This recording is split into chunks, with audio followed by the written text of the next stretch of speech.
again everyone. Here I am with my second video, this time covering topic 4.4. Now, topic 4.4 can really be split into two halves. The first half concerns three practical techniques which you must recall a certain amount of knowledge on. The second part concerns really devising and interpreting organic synthetic routes. That's a precise skill and we'll deal with that later. But let's get down to the practical techniques part of things first.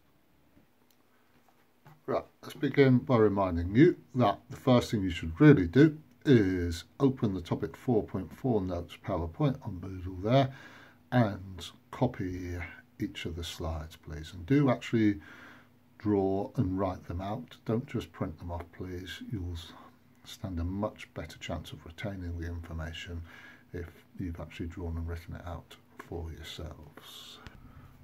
Right, the first practical technique is distillation. You have, of course, used this in order to convert ethanol to ethanal, the partial oxidation of ethanol.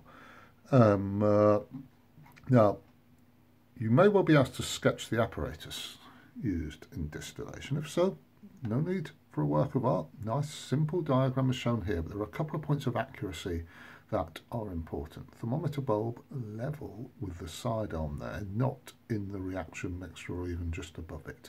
That's because really the thermometer should be measuring the temperature of the vapours which are being collected and entering the condenser, hence you have the bulb at that point. The other important point is water must go in through the lower inlet and out through the upper opening. Purpose of distillation is there. Now, as I said earlier, we use this for the partial oxidation of ethanol. When you convert ethanol into ethanal, water will be formed as a byproduct. The ethanal has a much lower boiling point than ethanol or water.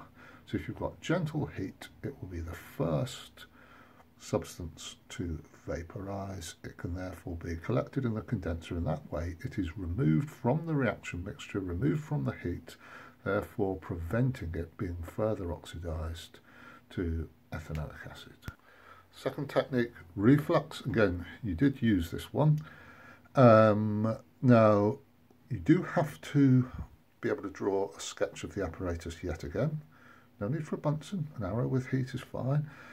Crucial points here, again, water in through the lower point and out through the upper point. Also that the top of the condenser is not sealed. It's not totally clear on this diagram. You might think that's a bung, but it's not. It's an opening. You must not seal this or else gas pressure would build up.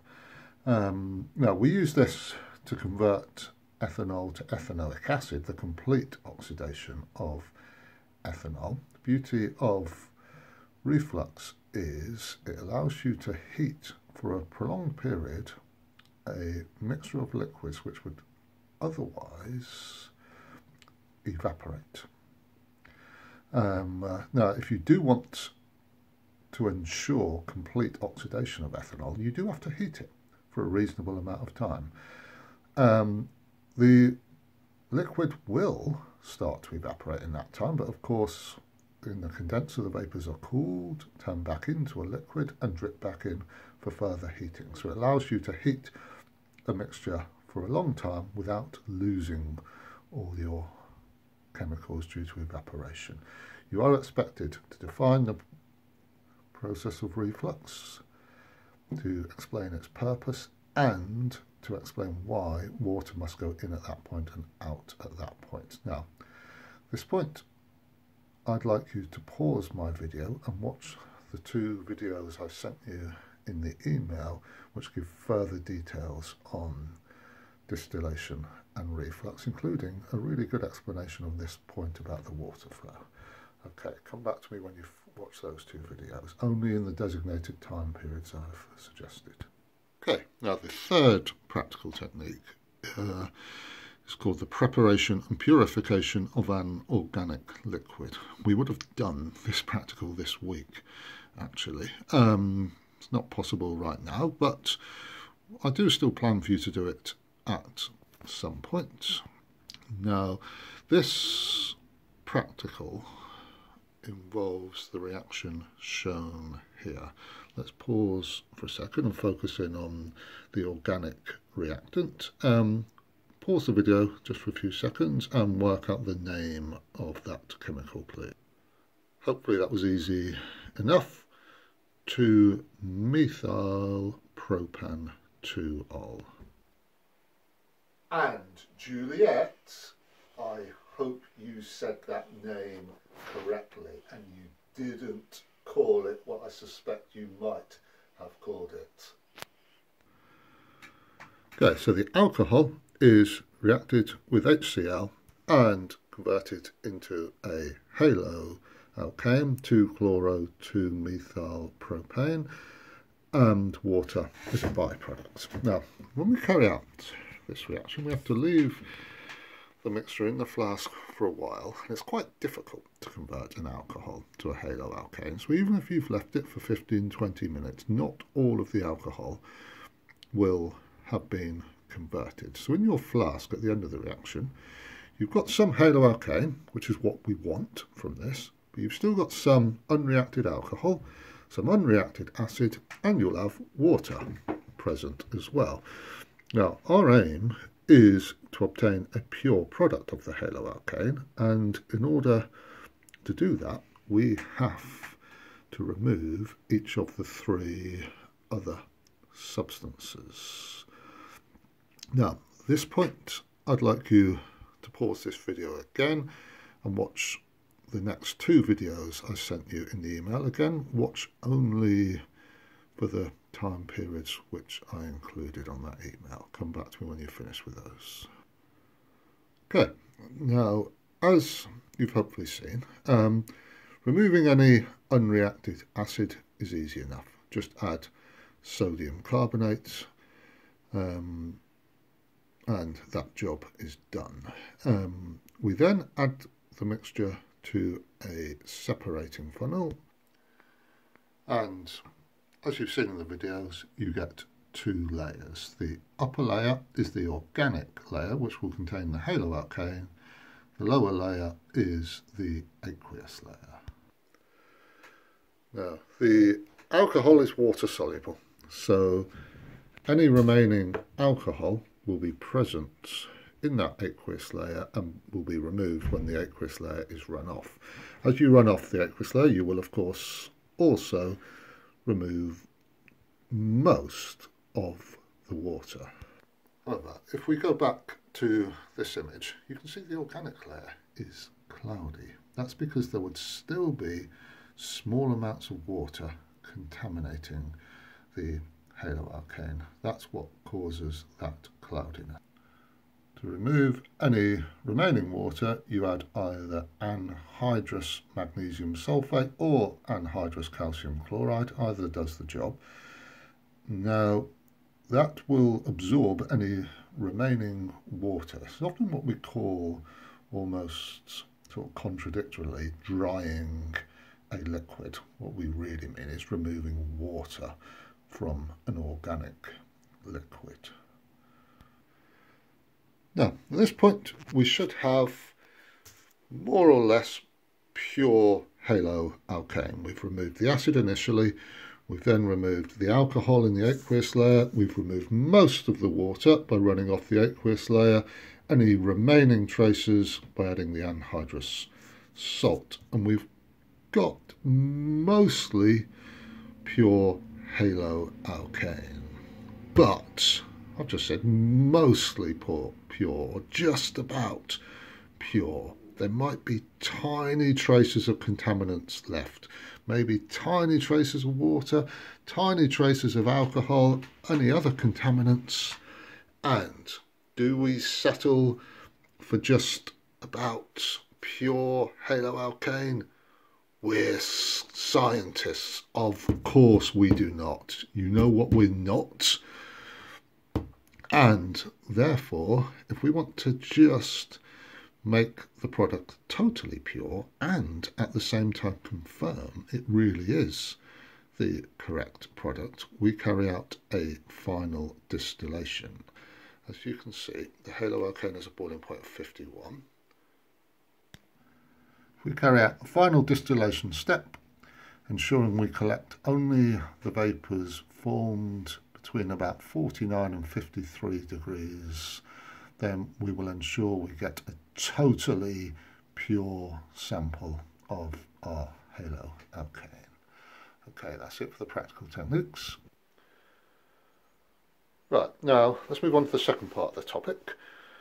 Now, this involves two skills. The first skill is sort of deducing the reactions of a compound with two or more functional groups. One such compound is shown here. Note its name firstly, but 3N1-ol. Named that way because the alcohol takes priority over the alkene when naming it. Both the alcohol and the alkene would like to claim position 1 for themselves, but the alcohol wins the battle, relegating the alkene to position 3. Now, using similar nomenclature, can you write the name of the second substance, please? Right, hopefully that was easy enough to work out. But 2N1-ol. Now, if that was all that I was setting you, then I'd really be insulting your intelligence. Let's set you a further task based around this compound. Good bit of revision of topic 4.2. Can you draw the two stereoisomers of that compound? And then name both stereoisomers using both the cis-trans system and the EZ system. Okay, pause the video and have a go.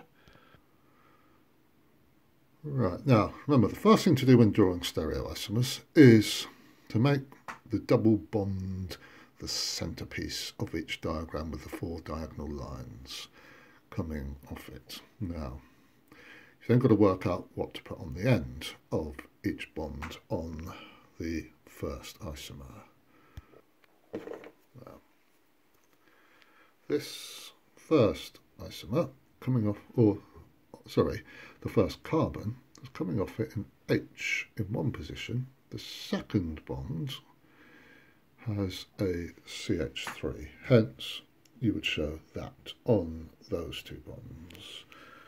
Moving on to the second double bonded carbon, there's an H again. Coming off the other bond, you've actually got a CH2OH. You show everything that is beyond this bond. Hence, that is how you draw that first isomer.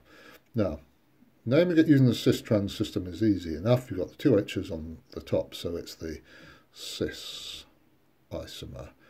Deciding whether it's the E or the Z, slightly harder. We've got to remember decide which group on each double bonded carbon has the higher priority, and we decide on that by looking at the atomic number of the atom attached to the double bonded carbon. On this one it's a hydrogen, so that's atomic number 1. The second bond, we only look at the thing that's directly attached to the double bonded carbon, which is the C. We don't count the H's as well because they're not directly attached to this. Atomic number of C is 6, so this gets the higher priority. On the second carbon, we've again got 1, and again it's only the carbon directly attached to that, so 6, and again this one wins. That scoreline of 6-1, 6-1, just like a tennis match.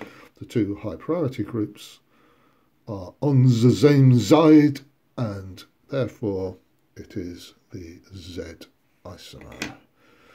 When drawing the second one, leave the two groups in the same position on the first carbon, switch them on the second, and you've therefore got the trans isomer with the two H's diagonally opposite each other, And you've also got the E, because the high priority groups are not on the same side. It's therefore the E isomer after the German word entgegen for opposites. Right, at this point, I'd like you to go back to Moodle, and I've just put a new document up on there, A1 organic reactions. I'd like you to open that document.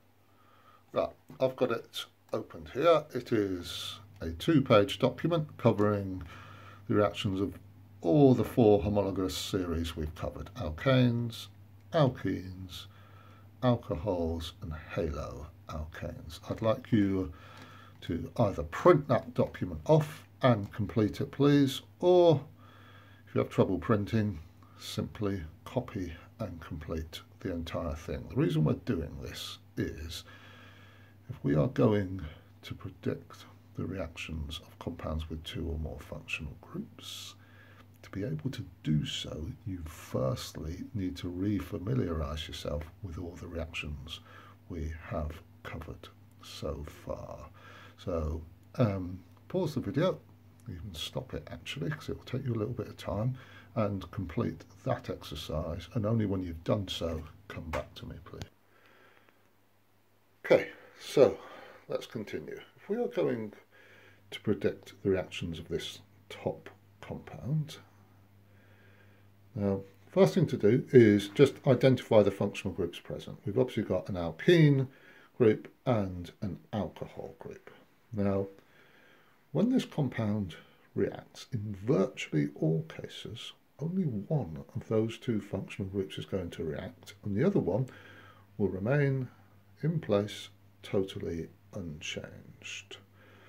So, let's have a quick go at doing this. I'd like you in a second to pause the video and draw the structure of the product formed when this compound is reacted with bromine. Draw the structure of it and name the product as well if you can, please. Okay, so we react it with bromine. Of our 2 functional groups, the double bond or the OH, your first thought is which of those 2 will react. With bromine, it is, of course, the double bond. All alkenes react with bromine, and it will react, therefore, in exactly the same way an alkene would. Double bond is broken, and each double bonded carbon gets an extra bromine each. So that's the product. When naming it, maybe you weren't quite sure which got the priority. So if you weren't sure about naming it at first, if I now tell you the alcohol has priority, pause the video again for a few seconds if necessary and write the name of that substance.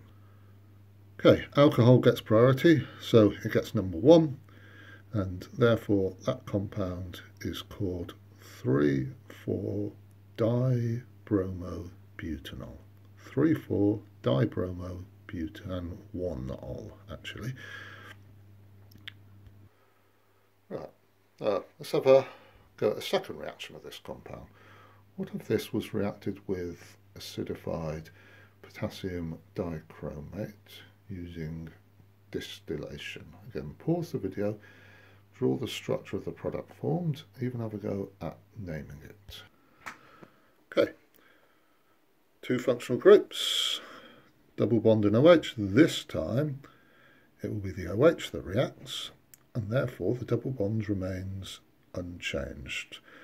Of course, if we've got acidified dichromate and distillation, that's partial oxidation, the alcohol turns into an aldehyde, double bond remains, and you've got this as your product. Name of that, bute 3-NAL.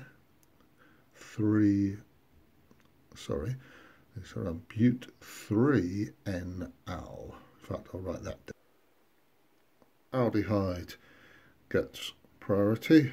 Double bond is therefore on carbon 3, bute 3-NAL.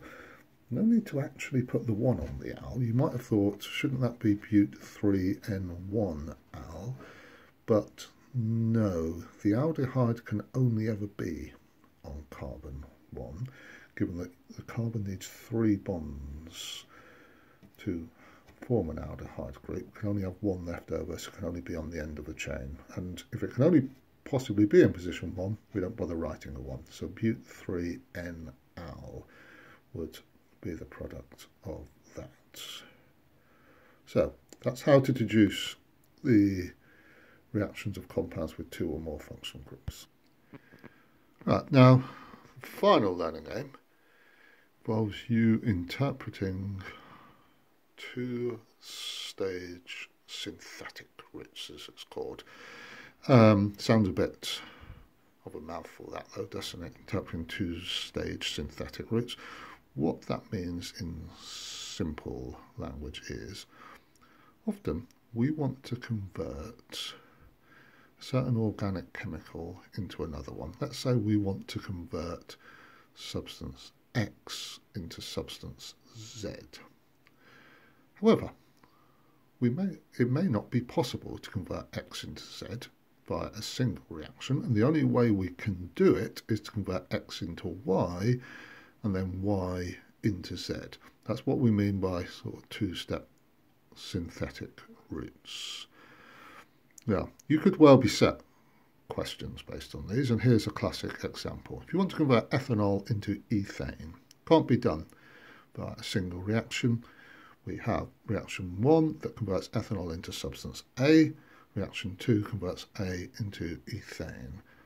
Pause the video again and see if you can work out for reaction 1 and reaction 2 any reagent or catalyst and the conditions necessary, and also draw the structure of substance A. Resume when you've done that. Okay, here's the answer.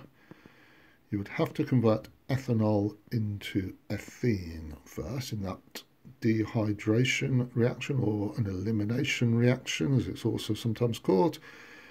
Now that requires concentrated phosphoric acid to be added to the ethanol. Concentrated sulfuric acid is also fine, but you must have the word concentrated. And heat also needed to convert ethene, which would therefore be substance A. You should have drawn the structure of ethene. Convert ethene into ethane. Nickel catalyst and heat are what's required for reaction 2. Okay, that's it for that. Now, on the 4.4 question sheet, you have 5 questions which allow you to practice both of the skills I've just covered. Predicting the reactions of a compound with 2 or more functional groups is in questions 1 and 2, and then interpreting multi-step synthetic routes is questions 3 to 5. So go ahead and complete that question sheet. Afterwards, do the usual things to finish off the topic. Do the multiple choice questions. I've also sent you some Quizlets you can do. Revise the contents, then do the test and submit the marks to me via Moodle on the 4.4 test submission, please. Many of you have been doing that, so thank you very much for having done so. You might be slightly unsure as to what I want. Some of you are sending me copies or scans of your actual test paper. There's no need to actually do that. I trust you all when you send me a mark. All you actually have to submit is your mark and your grade. And if you've not done that for the previous topics, 4.2 and 4.3, can you do so as soon as possible, please? Okay, that's it for today. I'll see you in a couple of days with another video on topic 4.5. Till then, take care and all the best. Bye now.